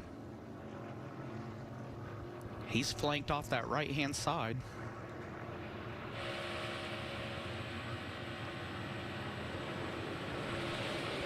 Come off the corner, the car got light exactly like I was talking about. Man, it went over too. I was right. Dang it. A lot of good cars. Denny Hamlin with a spin there, not sure how much damage. Kyle Busch, 24 of William Byron. They're both going to get swept up in this. Oh. Denny Hamlin, Christopher Bell gets into Burton. And that's a long slide on the asphalt into the safer barrier, hard for Byron. All right, so Stenhouse left his dancing partner. He went down, chose to go down and blocked it. Whoa! Spinning around and into the fence goes Harvick. And it's a 7-car jam session. Eric Jones is in it.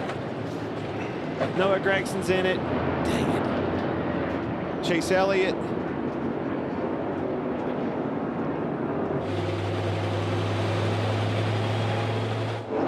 Todd Gilliland all torn up and climbing out. Kyle Larson hoping for his first top 5 in the 500. Now Kevin Harvick, can't see both sides of that car to assess damage. But I do. Yeah. Left front is way towed in. It's it's hurt bad. And Noah Gragson, the Cinderella story of Team 62. Eric Jones, who was poised for a top 5 finish.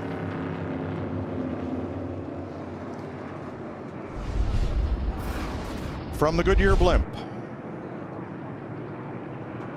Harvick outside of Keselowski there. And Bubba Wallace. Here comes Larson. Oh. Jammed up. Larson had a huge run on the outside, and he was trying to slow that momentum down to get to him. But as he got to him, it kind of seemed like Kevin was having, the 17 was backing up to Kevin as well, and it just accordiated. Yeah, the Harvick was having to slow down. Larson's got a huge run here, but watch Kevin try to. Kevin's got to run on the 17 at the same time, so Kevin has to check up here, and Kyle's got a ton of momentum.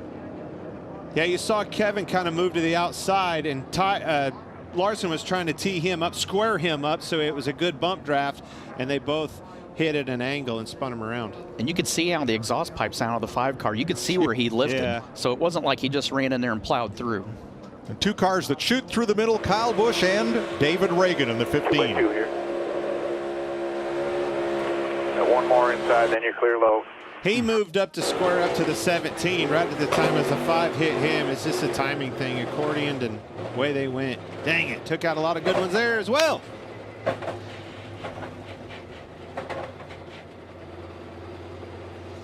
Let's ride with Chase Briscoe. Now by himself. Check up low, stay in it, lower, stay in it. I don't mind that. I think he wanted him to go low, low, low.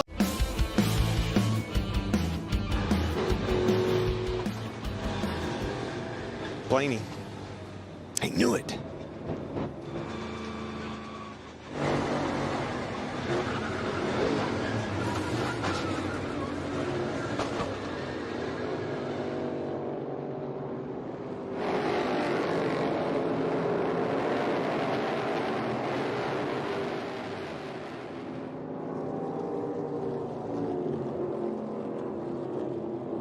But where we need to watch is this 45 car and the 4 car on the outside.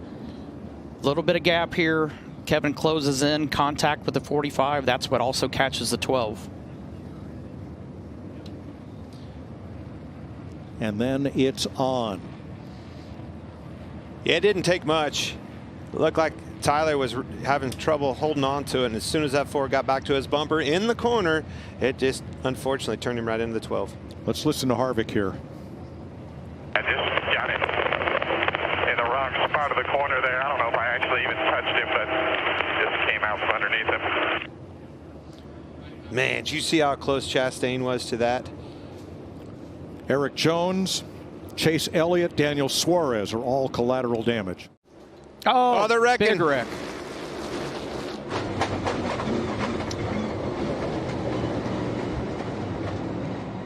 That's a product of catching those cars. Everybody's on a little bit different. A pile up in turn 1 with 18 laps to go. Michael McDowell, Ryan Preece, Martin Truex among those involved. We'll see what happens here when they get to turn 1. I think them also. You can see the pipes and the 2 car. He was lifting hard, stacks them up behind them. McDowell gets in the back of Preece, turns him around. The rest is history. But I take it back to Gregson. You see that lap car that they were going around. Always movement like that creates them stacking up. And Ryan Preece has driven to the garage. The Berlin, Connecticut driver had a great 500 going. And you'll see the accordion-like contact here in that upper lane. Just all piles together. When you see that fireball come out of the pipes, that means they lift. That raw fuel's in the pipes all the way out of the gas, and it just so on and so forth, stacked them all the way up through the field. Finally, one of them got spit out. We're going to ride with the Bass Pro Shops cam on board Martin Truex. Whoa. Boom. And Martin had no idea what was happening there. That happened so quick, Yep. There was no way he could react to that. Exactly in good company either. 2 Chevrolets behind you. Getting stacked up on the inside. Not at all. Here comes Stenhouse. Big shove by Larson. And around goes the 3. Crash in turn 3. That fast. Unbelievable. And that will decimate roughly half the remaining field. We always say it, cautions breed cautions. 7th caution flag. That is not at all what you wanted to see, RC. Not sure how that started, except that Austin Dillon got turned. They all got stacked up. He got into the back of Kyle Busch, had him sideways, jacked up. They had to lift, accordions. So how did the energy build back there to take the lead away from the Childress cars? It all starts when you do the crossover. Jimmy Johnson, heavy damage for him, doing everything he needed to do to be a part of this finish. But it all starts on the crossover. We've seen this before. When he makes that move and crosses over, it takes time to build that energy back up when it stacks them up. That all carried back around to the back straightaway to what you see right here. Christopher Bell drops in, and Dillon may have got a shot from William Byron. Maybe not. Not sure from that angle, but up he went and down he came. Dillon got in the back of Busch and had to check up. When he did, it stacked William and everybody up behind him. They turned him. The rest is history. That's just a product of it. It's go time. Green, white, checkered. You knew that was about to happen. But aside from that, great move by Ricky Stenhouse. Harrison Burton.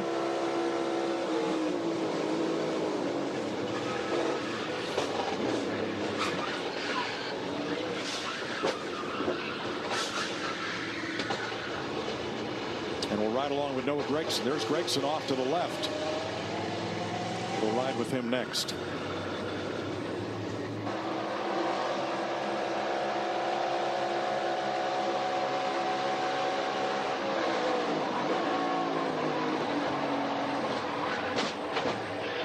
Nothing you do. One for the ride. And the driver's eye view from Ross Chastain.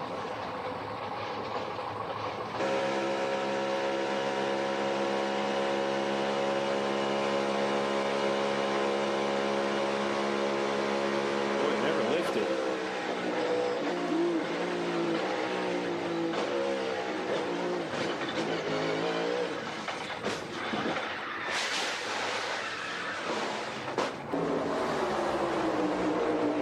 Good.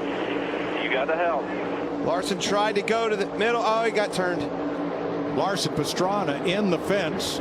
We are still green. No, the caution is out. And we'll wait for official word on whether Ricky Stenhouse or Joey Logano has won the Daytona 500. Come to the checker first, baby. Christopher Bell in the mix. Those three cars out in front of the crash.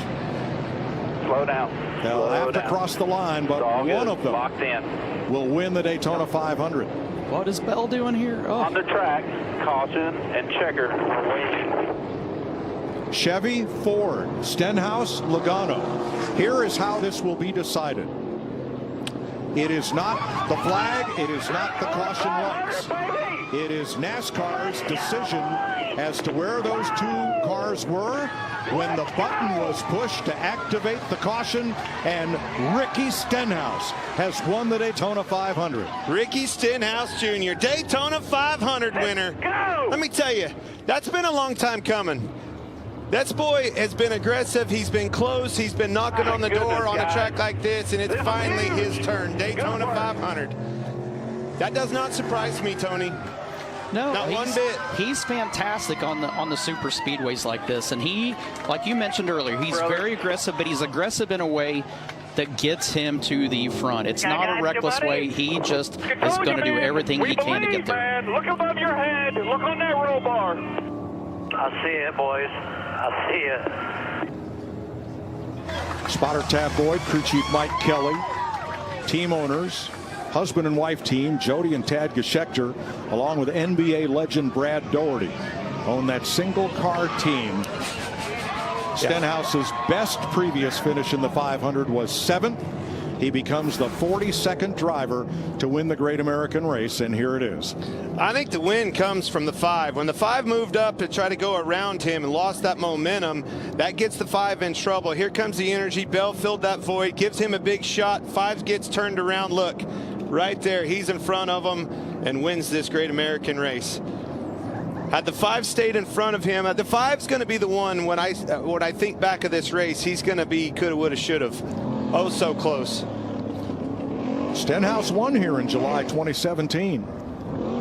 Yeah, the 10 car back in the back of the 67 car. And you got to do it. I mean, you know Travis doesn't have a lot of experience in these cars, but it's the last lap. You have to go for it. So I ain't going to do a burnout. I ain't got no fuel. Hey, bud, you don't need any more. Crash!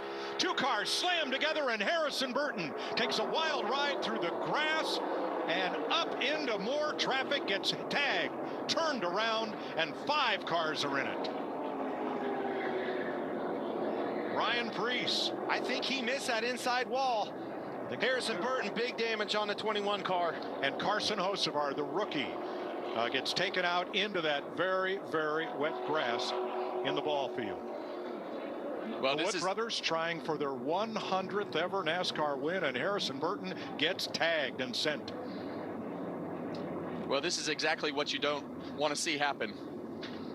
Something early in this race where everybody's trying to race hard, and we just talked about those guys going to that third lane, and it puts those guys in the middle lane in a bad spot with the handling of their cars that they hadn't really been in. Let's see what happened, Clint. Watch the 21, Harrison Burton. Okay, you see Harrison Burton in the middle of that three-wide conversation we're talking about, and we were also talking about John Hunter Nemechek kind of being iffy on his move. Now the 42, John Hunter Nemechek on the outside of Burton, the green and white car, and Brad Keselowski and he make contact. Keselowski got to his rear bumper, just took a little bit of a love tap, turned him sideways, kind of looked to me like he was on the left corner of that bumper, turned him right down into Harrison Burton. Well, and it's just what we were talking about, Clint, with everybody trying to feel out exactly what their cars were doing, and those guys in the middle didn't have anything to do with the handling. So, you know, you see Brad into the back. Oh, yeah, you're exactly right, Clint. The 42 car of John Hunter Nemechek just got up a little higher. Brad was probably trying to stay square and being pushed by the guy behind him, and they just got a little bit offset right there. Austin Dillon, Jimmy. Oh! Keselowski gets turned by William Byron. Blaney gets caught up. Gilliland, Truex, Hamlin, and more. All those Fords were struggling to get around Chastain. Who could get around and get that clean air track position first? That's what happened. You knew it was coming. You knew it was coming. I mean, it's a parking lot down there. Cars parked everywhere. Blaney out. Big damage on him. Toe link broke on the back. That one's done. Keselowski all wadded up. Gilliland, the black and red car, right with him. Anthony Alfredo there. Reddick, massive damage on him. Thursday night winner Tyler Reddick. Martin Truex. Eric Jones comes to pit road. So does Kyle Larson. Denny Hamlin made it back to the pits. So did Chris Buescher. Well, a lot of damage. It just always gets to this point as you get to the end of the race. The pushes get harder. Everybody's just throwing caution to the wind to say, the heck with it. I'm going to the front. Martin Truex tore it. He's tore it bad right there. Well, Chastain, I mean, I'd say he was a lone wolf up there. He was throwing blocks left and right, and they were making moves. It was Alex Bowman with a push into William Byron that did not go well. But it was the movement in front of them started stacking those guys up. Yeah, when they get to blocking and moving out of line, those bump drafts just become misaligned, and all that energy going forward, they can't stop it, and they wind up running into the back of each other, misaligned, and they wreck, just like they did right there. Chase Briscoe, the Mahindra tractor's cam, as he sits stopped. Eric Jones, Ryan Blaney. There's correct. That's where it ended. Here's some audio from William Byron. Yeah, I think we just got crossed up there, like the 6 and the 1 were changing lanes a bunch, and I was getting pushed. Yeah, and that's exactly what we just mentioned. So let's take a look at it. Yeah, and you're going to see William Byron right here. Oh, we got. Actually, all three of those. Yeah, that's a pretty all good. All three of those. I'm glad you hit that. And you see Alex Bowman up the racetrack, and then they start zigging and zagging here. And well, obviously, William Byron and Bowman, that's where it ended up. But the movement from the 6 and the 22, jockeying for position, trying to outduel one another to that position of passing Chastain, that's what stacked all those guys up and got them in trouble. Those guys were going for it. Chastain was holding them up. You saw the 6 go to the bottom. You saw the 22 go to the outside. The race was on, and unfortunately those guys behind him. This gives you a much better view right there. You see the 24 car just being pushed, and sometimes you're not aligned, and you know you're not lifting, and that car gets to moving around, and you hope it works out, and it just didn't work out right here. We saw this same scenario playing out at the duels the other night when Blaney got in a wreck. You really can't pin it on anybody. It's hard racing, everybody going for it, but when those cars move in front of them, it slows the energy down. Let's ride with Alex Bowman. He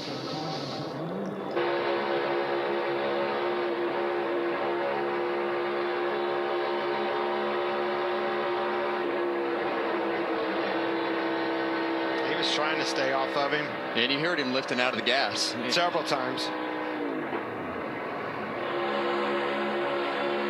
This probably tells the other part of the story.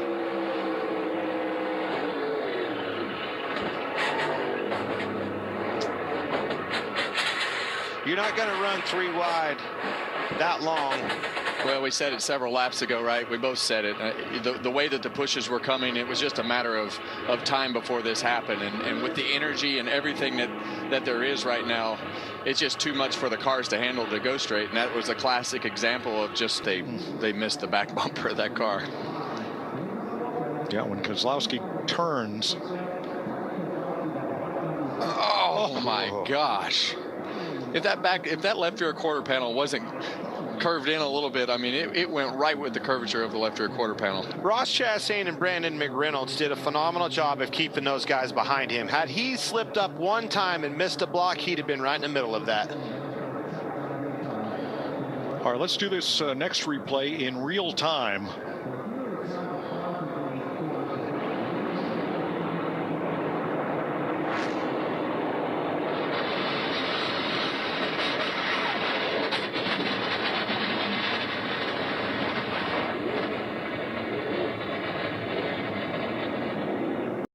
Ricky has become super aggressive with the back of that car and the Corey LaJoie car. And you see him going through the trioval right there, how close Ricky is able to stay. But that is what has made up the ground. They're going to have about one more chance of blocking this 22, and if they miss it, he's going to be around him. Huge pushes off of John Hunter Nemechek behind him. Look at this. Whoa. Whoa. Late on that block. He's still trying. He's up.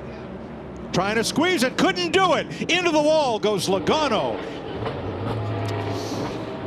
And with him goes Blaney and Gregson and Chase Elliott. Got a little greedy there, Kevin. 22. Get it back to the box here. What an effort. What a run. All comes to an end. 15 to go. And we knew this was coming. And that was just one of those situations where the 22 and the 47 just did not want to give. I don't think he's going to be able to get it back. He's super frustrated. I can only imagine. Well, this place is the scene of triumph and heartbreak. Stop there moving records out here to you now. That right rear being broke's the reason he can't get it back. And there is heartbreak. All right, let's watch Ricky Stenhouse in the 47 here. Yeah, and you're going to see the 22 get a big run right here. Stenhouse is going to come down the racetrack to cover the block on Joey Logano. It's super tight, but we're 15 laps to go in the Daytona 500. You see the flames come out of the Logano car. You're going to watch the 22 car start to get, he's not giving up on trying to get this position, and they just all run out of room right there, Clint.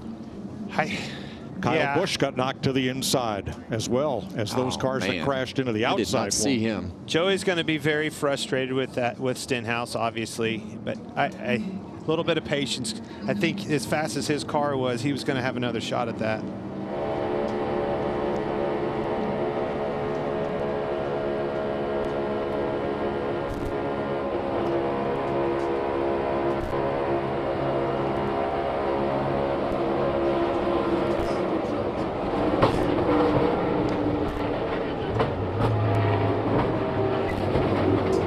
Poor Blaney. He was in the position to win this race, was doing nothing wrong, literally in the catbird seat, and got wiped out.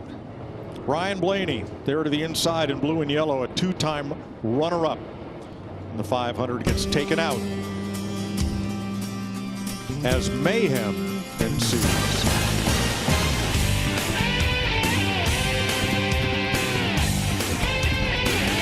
This isn't the scenario that I think I would want if I was a teammate, you know, with being door-to-door with my teammate, Hamlin and Bell, for this front. Whoa! He gets Bell into the wall. Off of the front bumper, Custer, and up in the air goes Ryan Preece. And for the second time in his career, he is flipping at Daytona.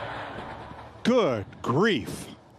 Off the front bumper, we were talking about a lap before. Custer got to his bumper. That thing went side to side, and he couldn't hold on to it. It was one too many. Ryan Preece, a couple of years ago here, flipped down the backstretch after getting caught in the grass. There is Christopher Bell with the window net down. That signifies to the rescue workers that he is okay. Same with Ryan Preece. So much promise for this new ride with RFK Racing, and great speed in that car all week long. Yeah, I'm happy to see that window net down. That was a really odd wreck with the way that front of that car got up in the air and then it blew over. Just happy to see him crawling out of that car. I don't think I've ever seen one get up in a wheelie like that and blow over. And there's his boss, Brad Kozlowski, with a lot of damage from this one. Well, you knew it was coming. Boy, the pushes were coming. They just kept, the aggression kept going higher and higher and higher. Christopher Bell just couldn't hold on to it. Well, his car was just not capable of taking the pushes. We had just mentioned it a half a lap before that the back of that 20 car was all over the place. But at this point, you have no choice. You have to be able to just try to hang on to it. And watch this thing off the bumper at Cole Custer. It just continues to get worse and worse as they come down through this straightaway. Starts there, starts dancing around across the front bumper. Some more here, gets crossed up. Rest is history. There it goes. Now watch the 60 car, Preece. Bam! Yeah, you saw the... Gets up on the... That's wild. I've never seen a car do that. That shows how fast they go. And they pile up behind him. This is from Eric Jones.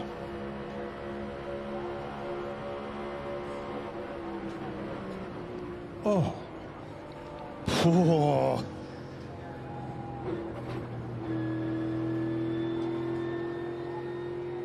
You think these guys aren't tough?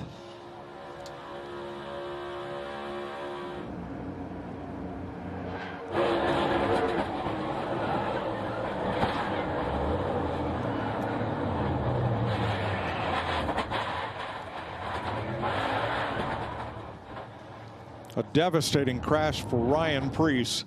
An incredible camera work by our Fox crew. I'm so glad to see that window net down and him be able to get out of that thing. Whew, that's scary. It's unbelievable what it looks like when these cars get caught by the air like that. And I'm with you, Clint. I've never seen one take off with a wheelie like that. But they just flip around like they don't weigh 3,600 pounds. Well, nothing weighs that much at 186 mile an hour. Saw the airbox just blow away. The right front tucked up underneath the A-post there. Car did its job, though. And he walked away. So many safety enhancements in these race cars.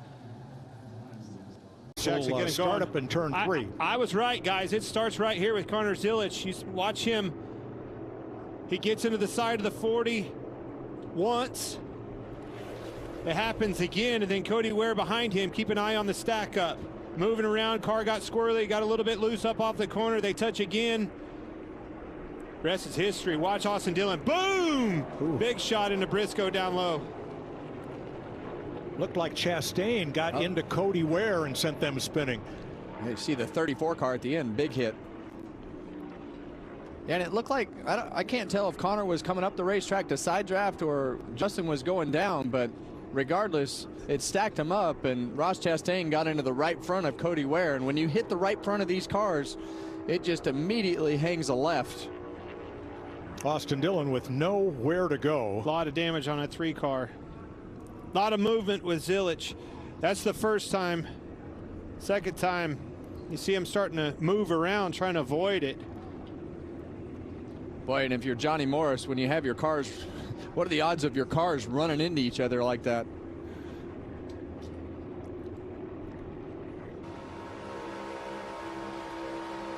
From Chase Briscoe.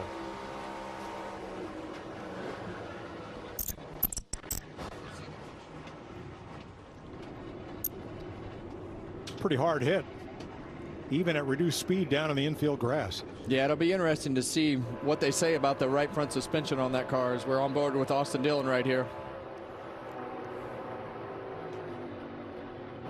Couldn't see him. Nothing. Lost him in the smoke, huh? Nothing he can do about that. His lap.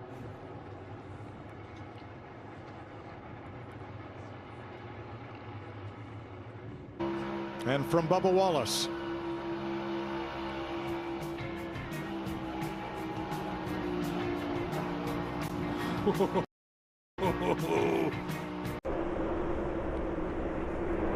I love this angle where you can really see the momentum shifts go from the outside to the inside. Oh, goes Allgaier around, and he takes Gilliland with him, and they pile up behind him. Denny Hamlin pulled up in front of him, wasn't clear, not clear. A little bit lackadaisical, it looked like to me, on his block to the outside. We'll have to go back and look. Now here they come. He's dead in the water. Leaves a half a lane open and tries a little bit lazy with that block up. Denny tried to squeeze in there, it didn't work. A lot of cars tore up in this one, guys. See William Byron getting hit again and around the outside. Logano's in there, big hit with Bowman.